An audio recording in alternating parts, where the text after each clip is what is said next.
Okay, let's dive in. If you've ever found yourself staring on a ceiling at like 2 a.m., mind just buzzing, Oh, yeah.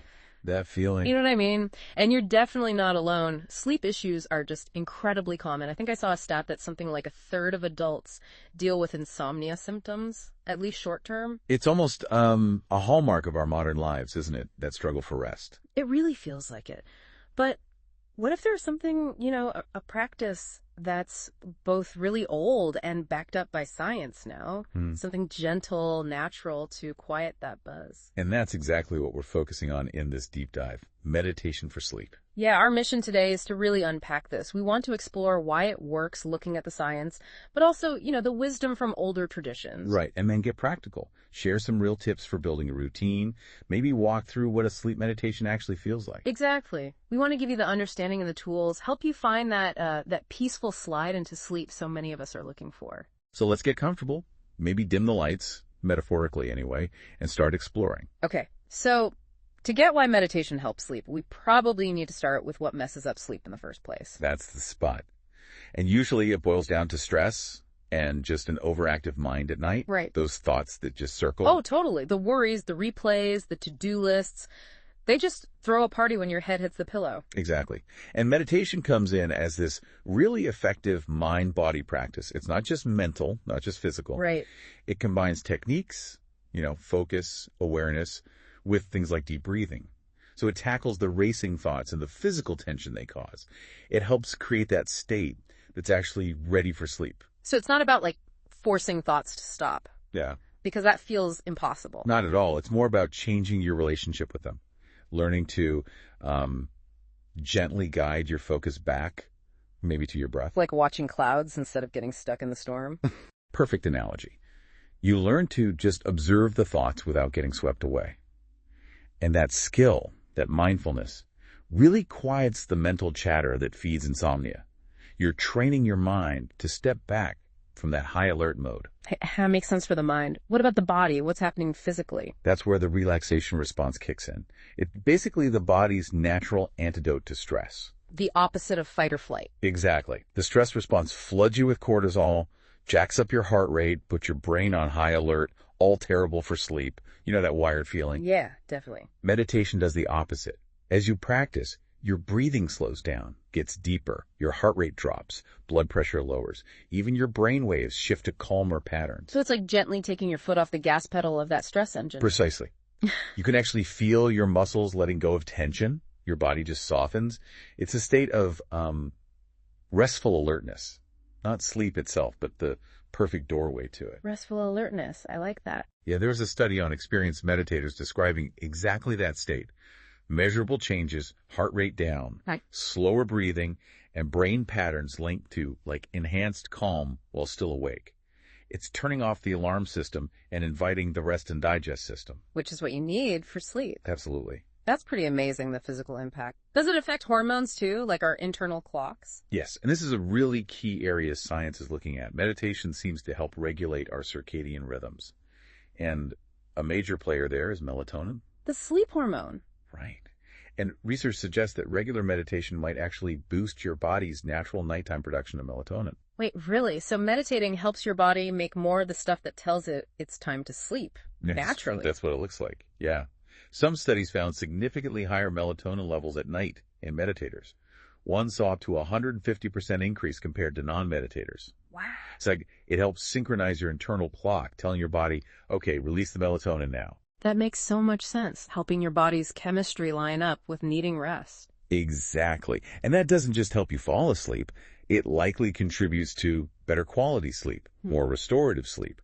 Plus, meditation tends to lower evening cortisol levels, The stress hormone. which should be low at night. So that also helps normalize your rhythm. It's like a gentle reset, getting body and mind back in sync with a natural sleep cycle. So it's way more than just feeling calm. There are these real physiological shifts happening. Absolutely. And if you look at the brain, neuroscience hints that long-term practice might even improve sleep architecture, the pattern of sleep stages. Deeper sleep, maybe? Potentially more time in those deep restorative stages like slow wave and REM sleep, and maybe brainwave patterns that suggest more stable sleep. Now, you don't need to be a Zen master to get benefits. Good to know. But it does suggest that regular practice can kind of train your brain towards better, more efficient sleep over time. Fewer wake-ups, more refreshing rest. Okay, that covers the how it works internally. But has this been put to the test, like in clinical trials for people with actual sleep problems? Is there proof? Oh, definitely. Yes. There's some really solid science from clinical trials looking specifically at meditation for sleep issues. Okay, tell us about those. Well, a big one was a 2015 randomized controlled trial published in JAMA Internal Medicine. They took older adults with moderate sleep problems, Okay. and they compared a mindful meditation program against a standard sleep education program. Yeah. Basic sleep hygiene tips. One group just did the mindfulness stuff. So how did mindfulness stack up against learning good sleep habits? It actually did better. Significantly better. Yeah. After just 6 weeks, the meditation group showed much greater improvements in sleep quality. Really? Yeah, they fell asleep easier, woke up less, measured by standard tools like the PSQI.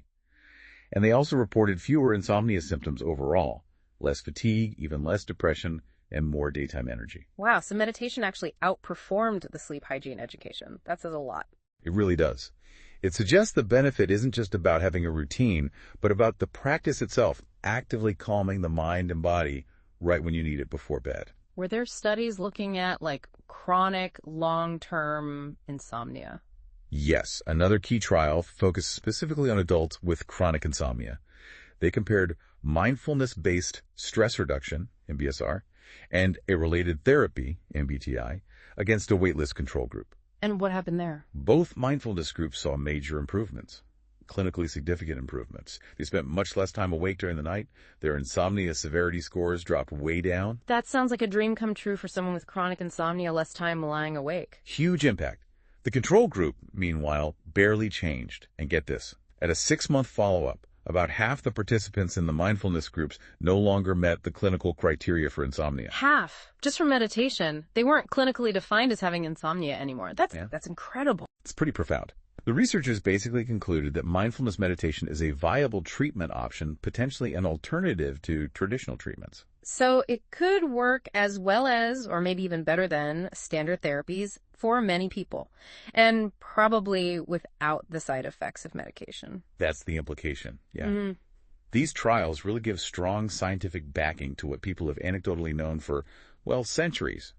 A calmer mind equals better sleep. And you don't need a diagnosis to benefit, right? Even if you just have occasional rough nights or feel wired. Absolutely not. It's helpful for anyone looking to improve sleep, whether it's jet lag, stress from a busy day, or just wanting sleep to feel more restorative. It gives you tools. Right. Tools that work on all those levels. Mind, body, hormones. It helps break that frustrating stress sleeplessness cycle. And because it's a skill you build, it feels really empowering for long-term sleep health. It's great seeing the science line up, but like you said, this isn't exactly a new idea, is it? Meditation for sleep goes way back. Way, way back. Thousands of years. Long before we had melatonin studies, cultures understood this connection between a calm mind and good sleep. Many practices popular today come from traditions where improving well-being, including sleep, was central. Like mindfulness, which we just talked about in the science bit. Exactly. Mindfulness meditation has roots in Buddhist practices going back over 2,500 years. Practitioners found that cultivating awareness, watching the breath, quieting the mind, it led to peace, and better sleep was often just a natural result. The idea of being a less cluttered mind settles easier. Sort of like a lake. When it's windy, it's choppy. When the wind calms, the water stills. A mind less caught up in constant thinking settles the same way. Modern psychology talks about accepting thoughts without judgment. That's echoing this ancient idea. Practicing mindfulness at bedtime taps right into that. That historical connection is really cool. Are there other traditions with specific sleep practices? Oh, yeah. There's a wonderful one from the yoga tradition called Yoga Nidra. Yoga Nidra. That translates to yogic sleep, right? It does. Nidra means sleep in Sanskrit. And it's a specific guided meditation designed purely for deep relaxation, guiding you to that state right between wakefulness and sleep. Its roots are ancient, documented in texts like the Upanishads from around 600 BCE. Yogic sleep sounds pretty much ideal if you're struggling to drift off. Doesn't it? Typically, you just lie down comfortably, Shavasana pose, and a guide systematically takes you through relaxation steps. Lying down definitely sounds better than sitting up if sleep is the goal. Exactly. Comfort is key. You stay lightly aware, but your body gets incredibly relaxed, breathing slows, mind rests deeply. People often say a 20 or 30-minute session feels as refreshing as hours of actual sleep. It's been used for ages in Ayurveda and yoga for insomnia. It aligns perfectly with modern relaxation therapy, actually. So these ancient traditions weren't just guessing, they were observing what worked for deep rest. Precisely. You see similar ideas in other Eastern practices, too. Qigong, from Chinese medicine, uses movement and breath for balance and sleep. Tai Chi, meditation in motion, has also been studied for improving sleep, especially in older adults. So the common thread is calming the mind, regulating breath, releasing tension, especially at the end of the day. Yes, and often there's this underlying philosophy of aligning with natural rhythms, like the daily cycle. Evening meditation or quiet reflection was and is a way to consciously shift gears from doing to being, from activity to rest. People just intuitively found that sitting quietly, breathing deeply, maybe focusing on a sound or phrase, helped them sleep better. And now science comes along and basically says, yep, makes sense. Here's the melatonin, the cortisol, the nervous system regulation. It's a beautiful convergence, isn't it? Yeah. Science explaining the how behind what these traditions observe through experience. So when you meditate for sleep, you're really tapping into this timeless human practice, blending modern evidence with ancient wisdom. That really shifts the perspective. It's not just some modern wellness trend.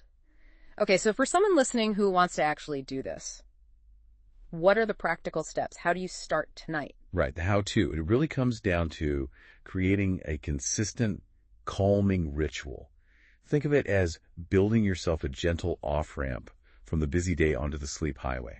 Consistency seems to pop up everywhere with sleep advice, doesn't it? It's absolutely foundational here, too. Try to meditate around the same time each evening, maybe 30 to 60 minutes before you actually want to be asleep. Make it part of your wind-down routine. Like clockwork? Yeah, that regular timing helps train your brain. Yeah. Okay, this means relaxation. Sleep is next. Even just 10 or 15 minutes consistently can act as a powerful cue. Maybe after dinner when you start dimming the light. The place you do it. Does that matter? Oh, hugely. Your environment sends strong signals. Aim for a peaceful, inviting space. Your bedroom is often ideal. Turn it into a little sleep sanctuary. Dim lights, soft lamps, not bright overheads. Make sure the temperature is comfortable. Minimize noise and distractions as much as possible. Wear comfy clothes. These little things signal safety, tell your body it's okay to relax. Maybe even prep your bed beforehand. Fluff the pillows, turn down the covers so you can just slip right in after. Comfort sounds like the main goal. What about posture? Do I have to sit cross-legged? Because that doesn't sound very sleepy. Absolutely not. Please don't feel you have to sit upright if that's not comfortable, especially for sleep. The best posture is often just lying down in bed. Okay. Use pillows for support under your head, neck, maybe knees, whatever. Lets your body feel totally at ease, no strain. Huh. Snuggling under a blanket, perfect. Comfort is number one. Avoid anything that feels effortful. Lying down in bed. Got it. Now, the big one, devices. My phone is usually the last thing I see. Ah, yes. And this is probably the most crucial tip and maybe the hardest one. That blue light from screens. It messes directly with your circadian rhythm, suppresses melatonin. So the advice is to turn off electronics, at least an hour before meditation or sleep. An hour? Wow. That's a commitment. It is, but it makes a huge difference. It's like telling your brain, loud and clear, the day is done, no more stimulation. Scrolling social media, checking emails, that keeps your mind buzzing. Swapping screen time for meditation is such a powerful move. Okay. I hear you. If you use an app for guided meditation, set it up beforehand, maybe put it on night mode, then put the phone away, maybe even in another room if you can manage it. That's a real game changer for lots of people. Good tip. Anything else to make the routine feel nice, inviting? Definitely. Think about your other senses. Soft, relaxing music or nature sounds can be lovely. Instrumental music, ocean waves, rain sounds, low volume. Helps create ambiance and mask other noises. Earphones can help too. I like the idea of sounds. You could also set a simple intention. Just a quiet mental note like letting go of today or inviting calm. Some people like lighting a candle safely beforehand or using a bit of calming essential oil like lavender or sipping some herbal tea. Just simple, soothing cues. Keep it simple. Yeah, nothing complicated. The goal is comfort for all senses. Dim light, calming sound, maybe a pleasant scent, cozy touch.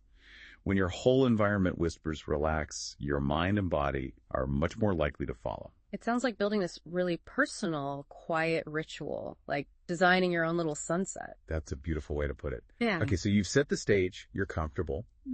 What does the meditation itself actually feel like? What should someone expect? Right. Let's walk through that. So imagine you're there, dim room, cozy, probably lying down. You settle in, close your eyes, or just soften your gaze. And you likely start with the breath, just noticing it. Yeah. Inhale, exhale. Maybe you're taking a few slightly deeper breaths first, just to kind of signal a release of tension. Feel yourself arriving in the moment, letting the day go. Then maybe move into something like a body scan. Very common, yeah. You systematically bring your awareness to different parts of your body, like a gentle spotlight moving from your feet, up your legs, torso, arms, neck, head. And what are you doing as you focus on each part?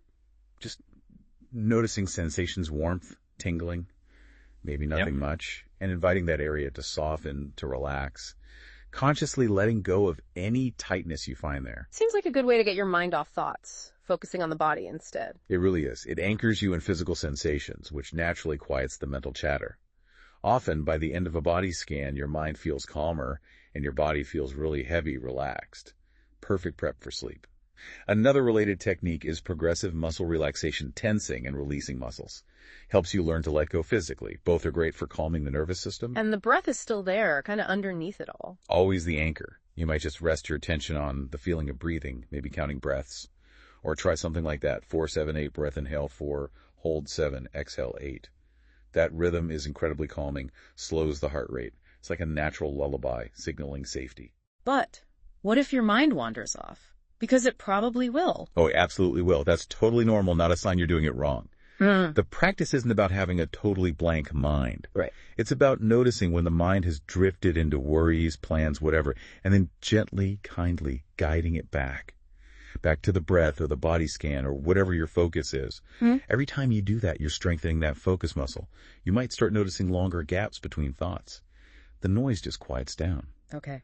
What about visualization? Seeing peaceful things. Yes, guided imagery is often used. Imagining a calm place, a beach, a forest, a cozy room. It helps replace stressful thoughts with soothing ones.